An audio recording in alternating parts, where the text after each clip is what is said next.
Four friends stopped at this motel for just one night. By the next morning, they realized there was no way out. The headlights cut through the dense fog like dull knives, barely illuminating the rain-slicked asphalt ahead. Linda gripped the steering wheel tighter, her knuckles white against the leather. The late-night radio signal had died hours ago, leaving only static and the rhythmic swish of windshield wipers to break the silence. "We should have stayed in Springfield," Evan muttered from the passenger seat, his face illuminated by the blue glow of his dead phone. The weather report said. The weather report was wrong, Chris interrupted from the back seat, leaning forward between the front seats. "Like it has been this entire trip. Besides, we're already 3 hours behind schedule." Jenny, who had been quiet for the past hour, suddenly pressed her face against the rear window. "Did anyone else see that? I swear I just saw lights through the trees." The car fell silent as all four friends strained to peer through the rain-streaked windows.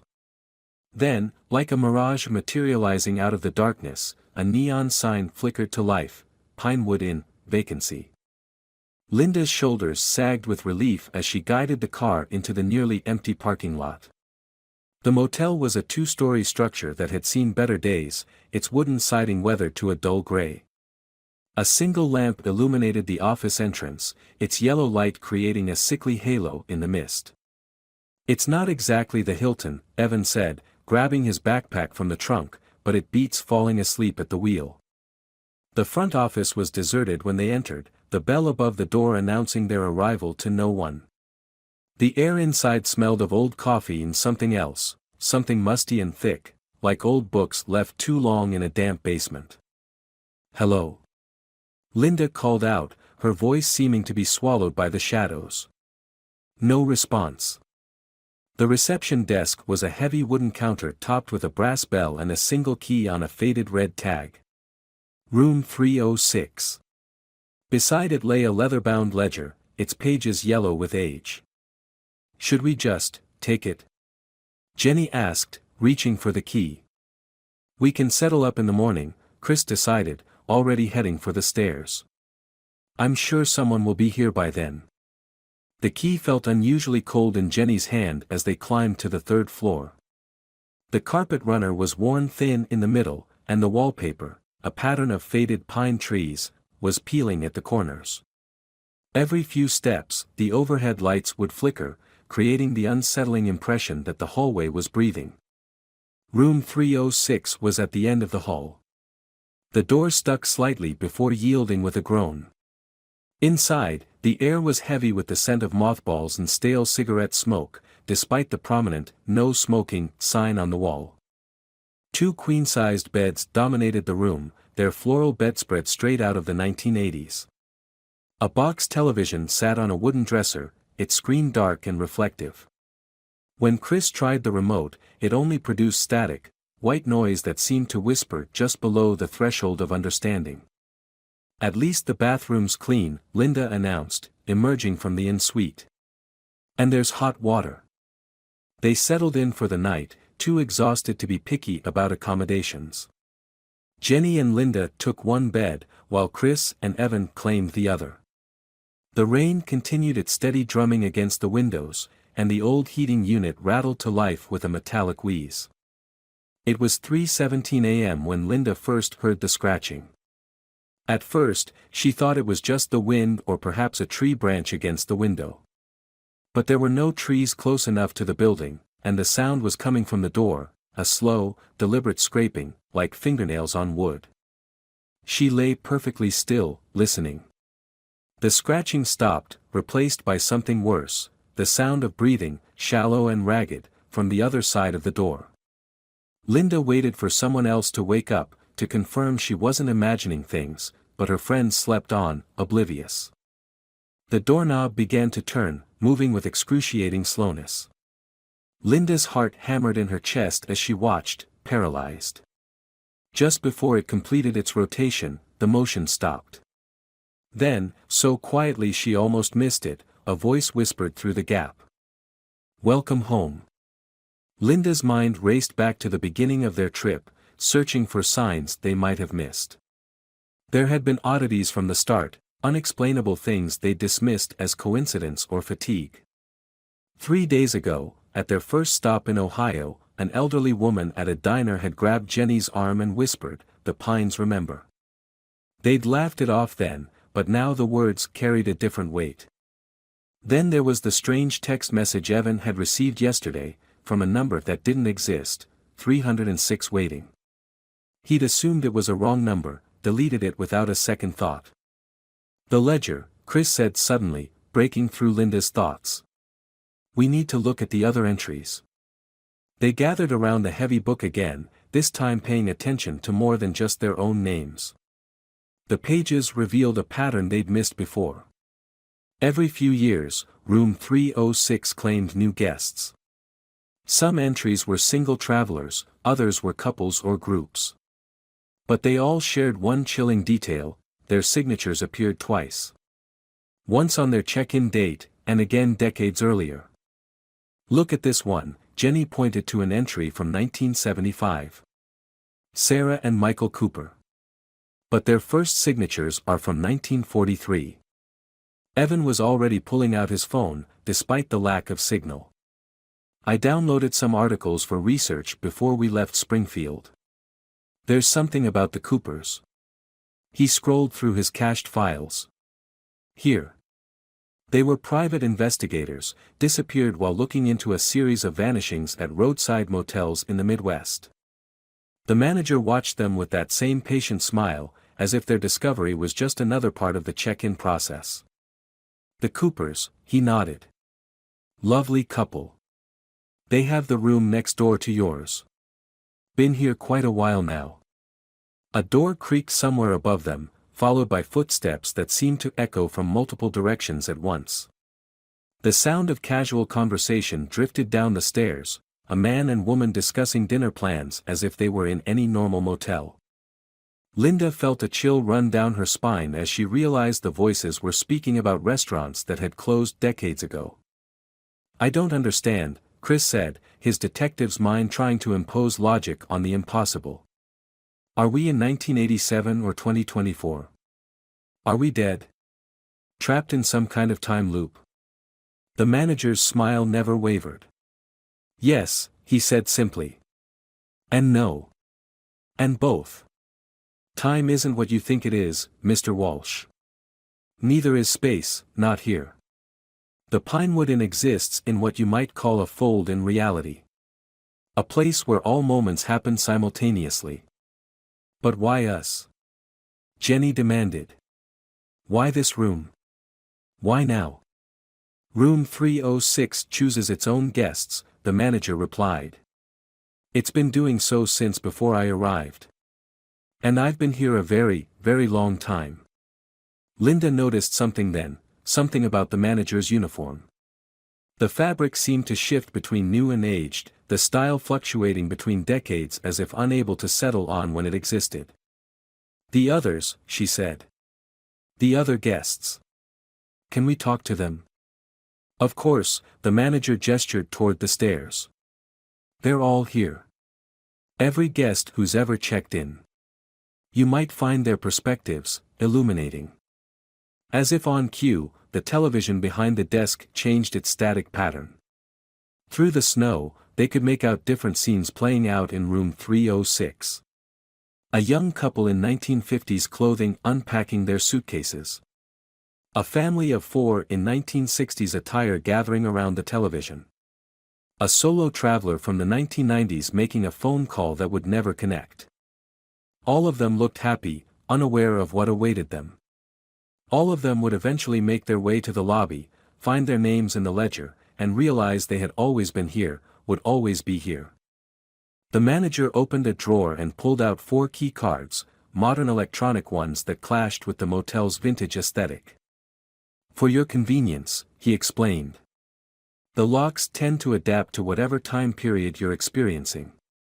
Some days you'll need the brass key, others the magnetic card. Time has its own peculiar logic here." A new sound drew their attention, the rumble of an approaching vehicle. Through the front windows, they could see headlights piercing the fog. The car's make and model seemed to shift and change, as if it couldn't decide which era it belonged to. "Ah," the manager said pleasantly. "More guests arriving. Would you mind showing them to room 306? It's always easier when our newer residents help with the transition." "But that's our room," Evan protested. The manager's smile took on a knowing edge. "Room 306 is everyone's room, Mr. Martinez. Just as this night is every night. Just as you are both the newest guests and the longest residents." The front door's bell chimed, and 4 shadows appeared through the fog. Linda felt a strange sense of déjà vu as she watched them approach the desk. "Welcome to the Pinewood Inn," she heard herself say, the words coming unbidden to her lips. "We've been expecting you." The new arrivals stepped into the light, and Linda found herself staring at a group of familiar faces, her own, along with Evan, Chris, and Jenny. But these versions of themselves were different somehow, carrying different bags, wearing different clothes.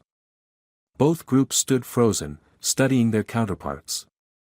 Linda noticed that her other self had shorter hair, that Jenny was wearing glasses she didn't own, that Chris had a scar above his eyebrow that her Chris didn't have.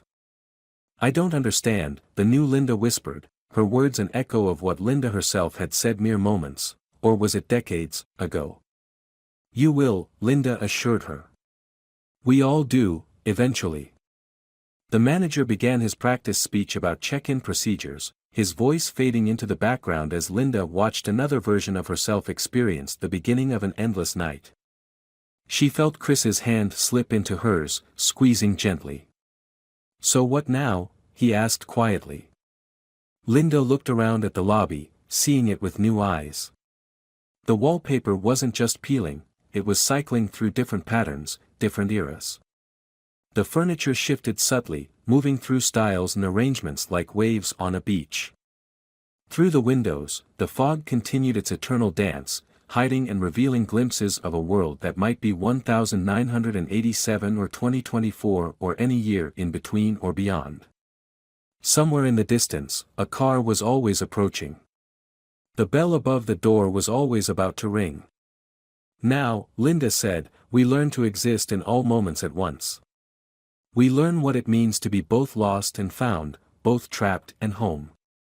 She turned back to watch as their newer selves signed the ledger, their signatures appearing simultaneously in 1987 and 2024, in every year that room 306 had claimed its guests. The television static whispered secrets in voices from every decade, and somewhere above them, the residents of room 306, all of them, from every timeline, prepared for another night in the Pinewood Inn. The manager closed the ledger with a gentle thud that echoed through all possible moments. Time moved forward, or backward, or perhaps sideways. And in room 306, the lights flickered in an eternal welcome.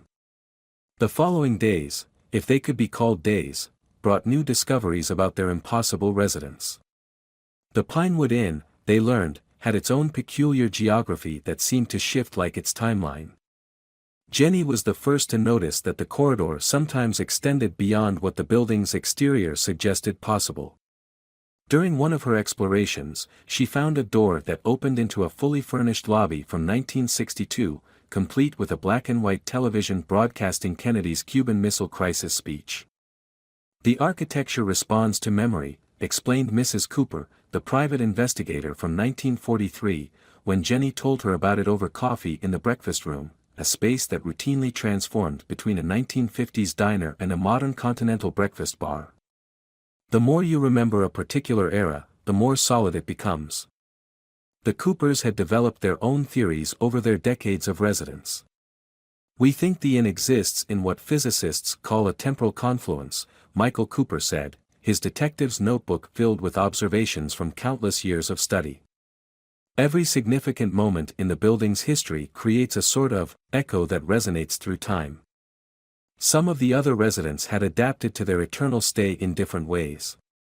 There was old Mr. Peterson in 304, who claimed to have checked in during the Depression and now acted as an unofficial historian of the inn. His room was filled with artifacts from various decades, newspapers, photographs, and personal items left behind by guests who had somehow found their way back to linear time. "Not everyone stays," he told them one evening, his voice carrying the weight of countless witness departures. "Some find their way out.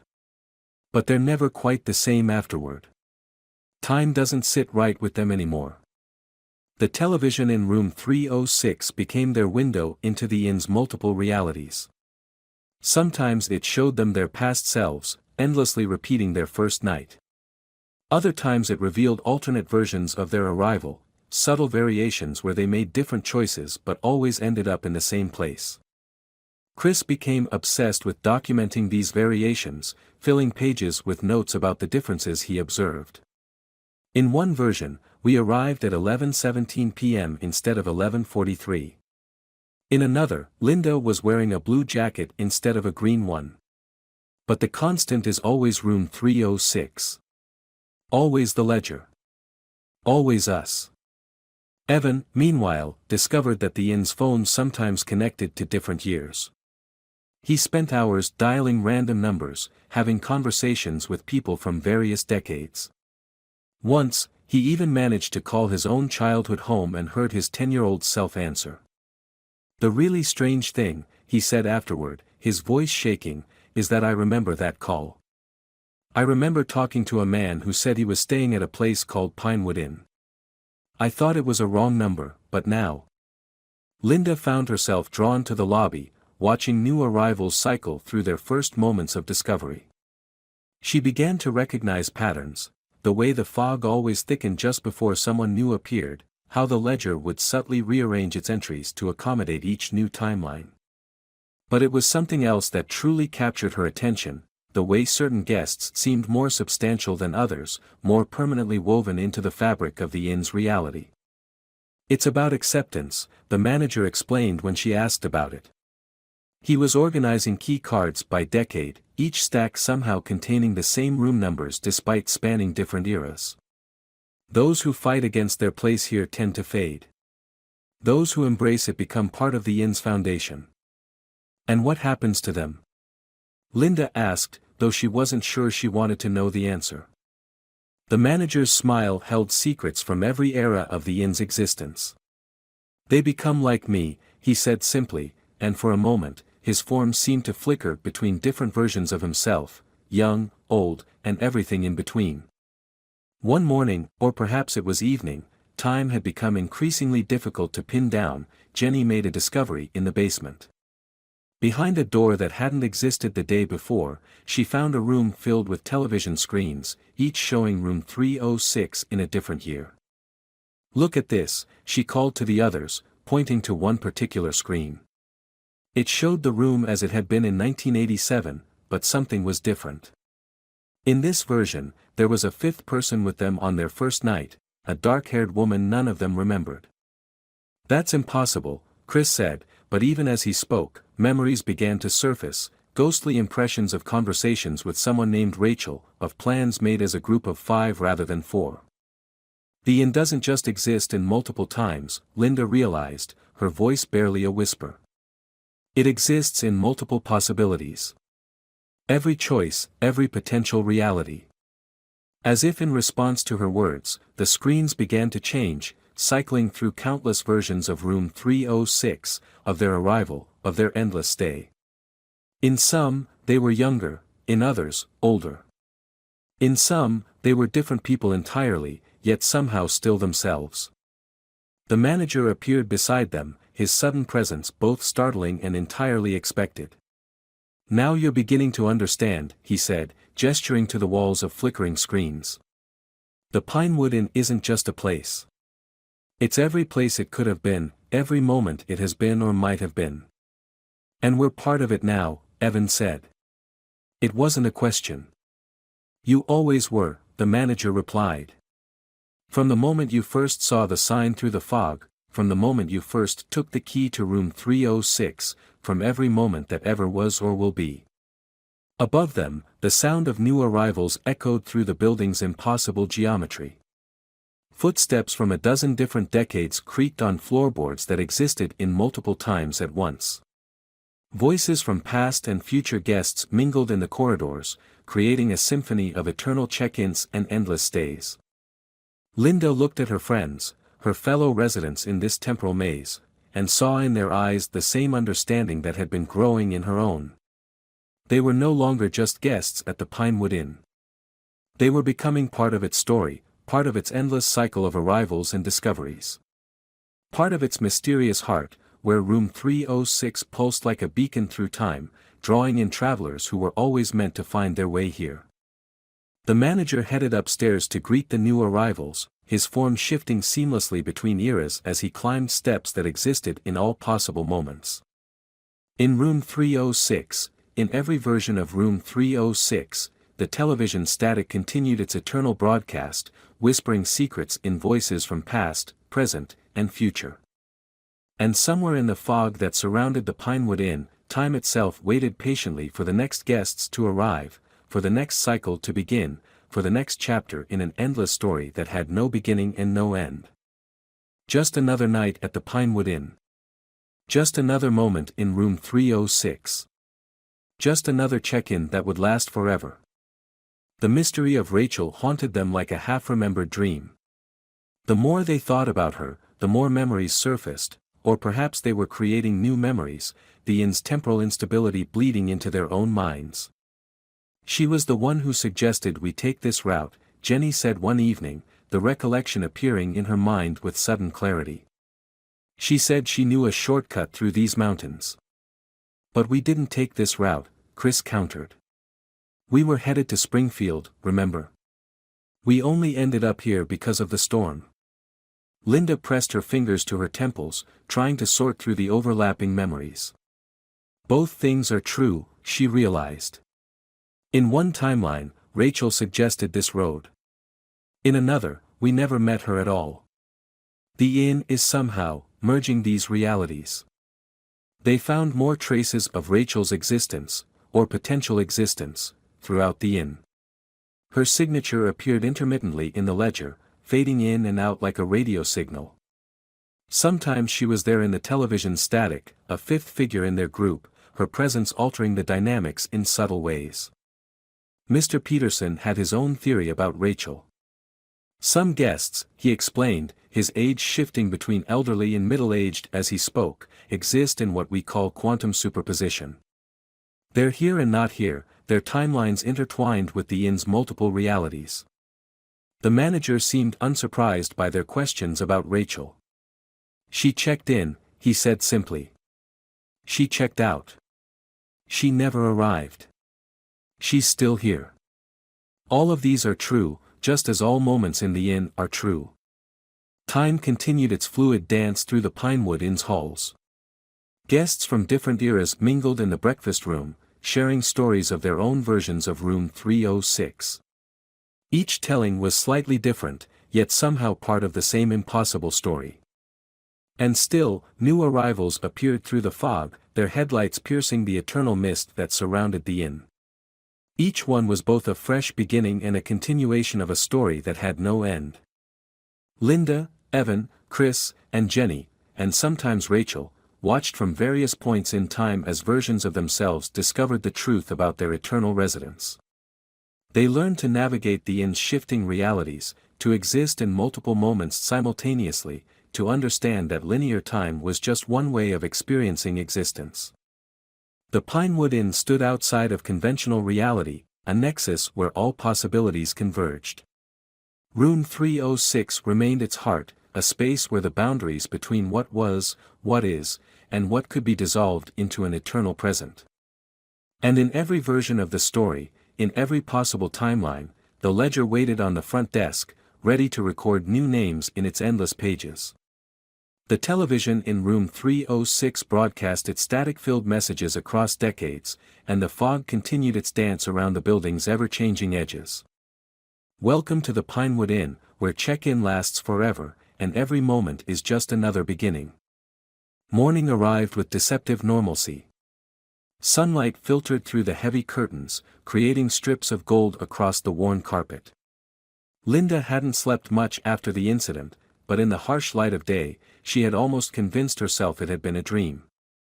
Did anyone else hear anything strange last night? She asked as the others began to stir. You mean besides Chris's snoring? Evan joked, but his smile faded when he saw Linda's expression. Why? What did you hear? Before she could answer, Jenny interrupted from the bathroom. Guys? The door won't open. Chris crossed the room in 3 strides and tried the handle. It turned freely, but the door remained firmly shut, as if sealed. Maybe it's swollen from the humidity, he suggested, though his voice carried a note of uncertainty. Try the room door, Linda said.